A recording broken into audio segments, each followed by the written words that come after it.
ጸሎት ምንድን ነው? አዎ ጌታ ይባርክ። ይሄ ከገባችሁ ለኔ ትልቅ ደስታ ነው። አሜን። ለራሳችሁ አጨብጭቡ አንድ ጊዜ። ጸሎት ጸልዩ ብለን ብቻ የምናውጀው አይደለም። ጸሎት ጸልየን ነው የምናስተምረው። ጌታ ኢየሱስ ያውላችሁ ማርቆስ ወንጌል በጣም ምዕራፍ 1 ላይ በጣም የሚወደው ቃል አለ። እሱን ላብላችሁ እናነባው እስቲ። ጌታ ኢየሱስ ክርስቶስ በጣም የሚገርመው ነገር ማርቆስ ወንጌል ምዕራፍ 1 ቁጥር 35 ላይ እንዲህ የሚል ቃል አለ። እሱ ቃል አነብላችኋለሁ።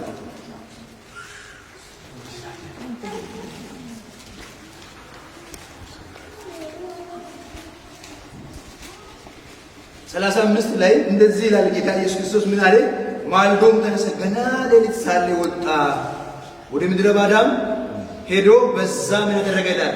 ጸለየ ይላል። ከዛ በኋላ የምታገኙት በተለይ በሉቃስ ወንጌል ሄዳችሁ ስትመለከቱ ደግሞ እነሱ በድካም ጸሎት እንዳይጸሉ ድካም እየተጫጫነባቸው ምን ያደርግ ነበር? እሱ ግን እየጸለየ ነበር ለጥቂት ጊዜ እያላችሁ። ማቴዎስ ወንጌል 27 ደግሞ የመጨረሻው አገልግሎቱን በጸሎት ነው ጀመረው። 40 ቀንና 40 ሌሊት በጾምና ጸሎት ጀመረ። መጨረሻው ወደ መስዋዕት ወደ መስቀል ሞትም ሲሄድ የቱ ጋር ነው የያዙት? እዛው በጸሎት ቦታ ላይ ነው መጥቶ የያዙት አይደለም እንዴ? ጸልዩ እያለ ትጉና ጸልዩ፣ ፈተና እንዳትገቡ ተነሱ። በቃ ከዛ በኋላ በቃ ውስጥ ተዘጋጅተን በቃ ስጋ ደካማ ነው፣ መንፈስ ግን ጊዜ ተዘጋጅታለች እያለ እየነገራቸው በጸሎት ጀምሮ በጸሎት ነው ጨርሰው። አሁን ያውላችሁ ያንተ ምኞት ምንድን ነው ብሎ ነው ጠይቁኝ እስቲ። በሎ በደንብ እስቲ የኔ ምኞት ምንድን ነው አላችሁ? ጌታ የሚወስደኝ ከሆነ ጌታ ሲወስደኝ በጸሎት ቦታ እንዲወስደኝ ነው። በቃ መጨረሻዬን እዛ እንዲያደርግልኝ ነው። አሜን አሜን። የኔ አቋም ነው ይሄ። የእናንተ አቋም ምን እንደሆነ አላውቅም። አቋማችሁን ያዙ። እግዚአብሔር እዛችሁ ቦታ ላይ እንዲወስደኝ ነው የሚፈልገው። ስለዚህ ደቀ መዝሙር የምናደርጋቸውን ሰዎች ምን እናደርጋቸው? ጸሎቱን ህይወት እናስተምራቸው። ዝም ብለን ቀለም ብቻ እናስተምር አታችኋል። አብረን መጀመሪያ በንግግር አትጀምሩ፣ በነገር አትጀምሩ። ስታስተምሩ ስታሰለጥኑ በምን አትጀምሩ? በነገር በጸሎት ጀምሩ። ጌታ ይባርካችሁ። አሜን። እናንተ የተባረካችሁ ናችሁ። ብሩካን ናችሁ። እየወደድኳችሁ ነው የምናገረው። ጌታ ይመስገን። ስለዚህ እየወደድኳችሁ የምናገረው ግን የጸሎትን ህይወት ይኸውላችሁ። እዚህ ቦታ እዚህ አካባቢ ያሉ ሰዎች የምትመሩት መሪዎች ምዕመኖቻችሁ ጸሎት ሰዎች አድርጉት። ጸሎት ደግሞ ራሳችሁ ጸልያችሁ በህይወታችሁ ገልጣችሁ አይቶ ሰዎች ቤቱ ሲመጡ ሌላ ነገር ይዞ አይመጡ፣ የጸሎትን ህይወት ይዞ ይመጡ። ከዛ ቤቱ ለጸልዮ ያውላችሁ ኮንታክት ሆኖ የመጣው ሻራ ባባ እያለ ያውላችሁ ቤቱ በቃ ምንድነው የሚሆነው? በቃ እሳት ነው። እሳት ከእሳት ጋር ሲገናኝ የሚሆነው ነገር የሚፈጠረው ነገር ታውቃላችሁ። እንደዚህ አይነት ህይወት ነው የሚኖረው። ለዚህ ምን ማድረግ ያስፈልጋል? የተቃጠለ ህይወት ሊኖረን ዘንድ የተቃጠለ ማንነት ሊኖረን ዘንድ ከተፈለገ ይሄንን መንገድ መከተል በጣም አስፈላጊ። ኦኬ፣ እንደዚህ ካልን ቀጥሎ አንድ የተወሰኑ ነጥቦችን ልናገርና ላጠቃልለው። እግዚአብሔር ስለረዳኝ እግዚአብሔር ይመስገን። ምንድነው ሌላው በየዕለቱ ተግባሮቻችን ላይ ማድረግ የሚገባቸውን በየዕለቱ ደቀ መዝሙር ይሄንን ክርስቶስ ተኮር የሆኑ ደቀ መዝሙር ስናደርገው ይሄንን ጉዳይ ከዚህ በፊት ተናግረናል። ክርስቶስ ተኮር ደቀ መዝሙር ማፍራት የሚጠቅመው ምንድነው? በቤተ ክርስቲያን ውስጥ ክርስቶስ ተኮር የሆነ ደቀ መዝሙር ካለ እኔ አባል ነኝ አይደል? አሁን እዚህ ጋር ቂጥ ሞልተናል አይደል? ይሄ ቂጥ ነው አይደል? ይሄ ቂጥ ነው። ቂጥ የሚሞላው አባል ማለት እችቷን ቂጥ የሞላው ሰው ነው። እዚህች ላይ ቂጥ የሞላው ሰው ግን የክርስቶስ ደቀ መዝሙር ካልሆነ ምንም ጥቅም የለውም። ምንም ጥቅም የለውም። አባል ቤተክርስቲያን አባል ለማድረግ አባል ለመሰብሰብ አባልም ከሆነ እኮ አባል ብዙ እኮ ነው። የቀበሌ አባል አለ፣ የእድር አባል አለ፣ ሌላስ የዘር አባል አለ፣ የጎሳ ምናምን የሚባል ድሮ አባቴ ጋር አንድ ሰው ጠዋት ይመጣና የኛ የጎሳ እንትን አባል እንትን አለ ብሎ ይመጣል ጠዋት። ይህ ሰው ነው ምን ሰው ነው ይለዋል። ዝም ብዬ አሁን እዛ ያላችሁ አባል ብቻ ካደረግነው አባል እኮ አይደለም ዓላማው። ክርስቶስ ማንንም አባል አላደረገም። አባል የሆኑም ነበሩ በኢየሱስ ጊዜ። እነዛ 5 እንጀራና 2 ዓሣ አብስቶ የሰጣቸው ሰዎች አባል ነበሩ። አባል የነበሩት ደቀ መዛሙርት ያልሆኑት አይ ዛሬ አሁን መጀመሪያ እንጀራ ነው የበሉት። አሁን ጌታ ኢየሱስ ክርስቶስ ምን ያደረጋቸው? ትምህርቱን ትንሽ ከበድ አደረገውና አሁን እንጀራ አይደለም የሚሰጣቸዋል። ምን ነው የሚሰጣቸው? ሥጋዬ ነው ደሜ ነው የሚሰጠዋል። ማቴዎስ ወንጌል ምዕራፍ 6 እንደዚህ አይደል የሚለው? ሥጋ ነው። ዮሐንስ ወንጌል ምዕራፍ 6 ላይ ሥጋዬን ይሰጣቸዋል ስለው ይሄ ሰውዬው አሉት የምናውቀው ሰው ሥጋውና ደሙን ደግሞ እንድንበላን የሰጠው እንዳሉ ተነጋገሩ።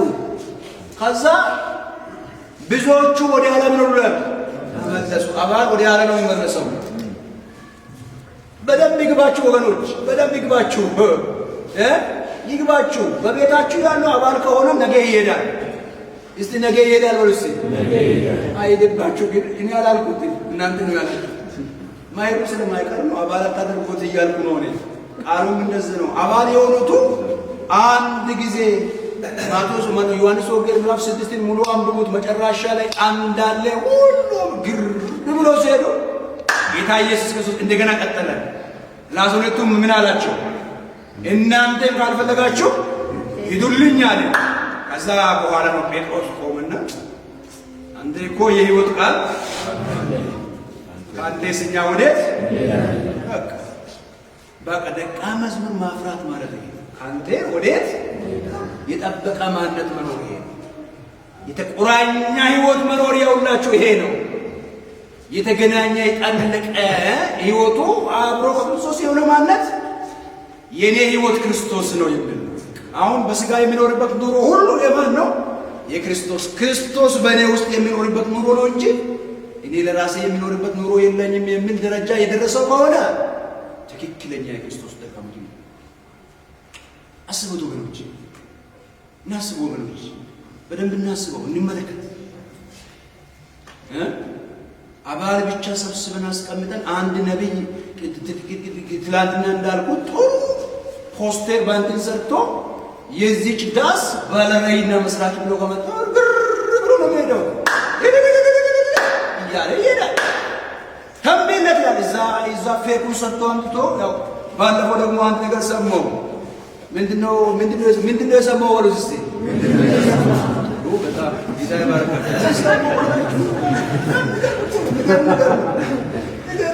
ንገርም ነው በርትስቲ በጣም የሚገርመው በጣም የሚገርም ነገር ነው እየሆነ ያለው ምድራችን ላይ በጣም እየሆነ ያለው ነገር አዝናለሁ፣ አለቅሳለሁ አንዳንድ ጊዜ። እኛ ወንጌልን እኮ እንደዚህ አይደለም የተቀበልነው። ወንጌል እኮ የመጣው እንደዚህ አይደለም ወገኖች፣ እንደዚህ አልመጣም። ወንጌል ሸቀጥ አይደለም ወገኖች። ወንጌል ለደህንነት ከደህንነታችን ብልጽግና ለማድረግ አይደለም። ወንጌል ሕይወት እኮ ነው ወገኖች። እንዴት የክርስቶስን ወንጌል እንጫወታለን? ኖ አይደለም፣ እንደዚህ አይደለም። ምን ይለዋል? በጣም የሚገርመው ነገር ነው የሚያየው። ምንድነው ያው እንደዚህ ካሜራው ይዘጋጃል፣ ከዛው እንትን ያደርጋል። ስለ ምንድነው ነፃ መውጣት ጊዜ ብሎ ነው የሚሰብከው። ይሰብካል። ከዛ የጮኸው አጋንንት ትክክሉን አላውቀውም፣ እሱን ጌታ ያውቃል። ከዛ አጋንንቱ እኮ አይ እዛ ያለው ሰው ገጽታል ይውጣይ ብሎ እንትን ያደርጋል። አይ እኔ ወደ ካሜራ ካልደረስኩ አይወጣም ማለት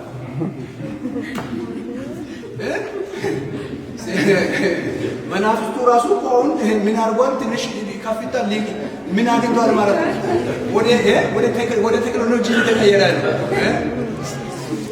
አስቡት። ይሄ ካሜራ ነው ሰይጣን የሚያወጣው፣ መናፍስትን የሚያወጣው ካሜራ ነው። እንደ ወገኖች ካሜራ አይደለም እኮ እየተጠራው የክርስቶስ ስም ነው እንጂ አዳቸዋል።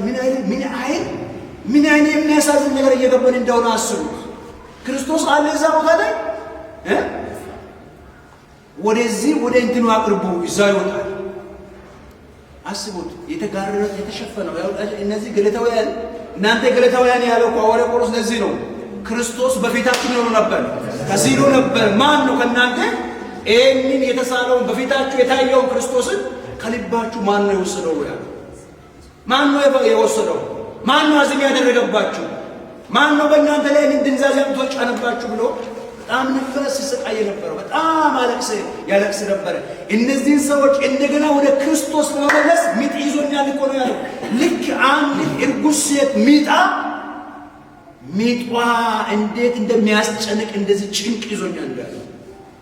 የዚህ የኢትዮጵያ ቤተክርስቲያን ጉዳይ አሁን ባለው ሁኔታ ወደ ክርስቶስ ትኩረቱን ሁሉ ወደ ክርስቶስ የማይመለስ ከሆነ የሚመጣው ነገር ቀላል አይደለም።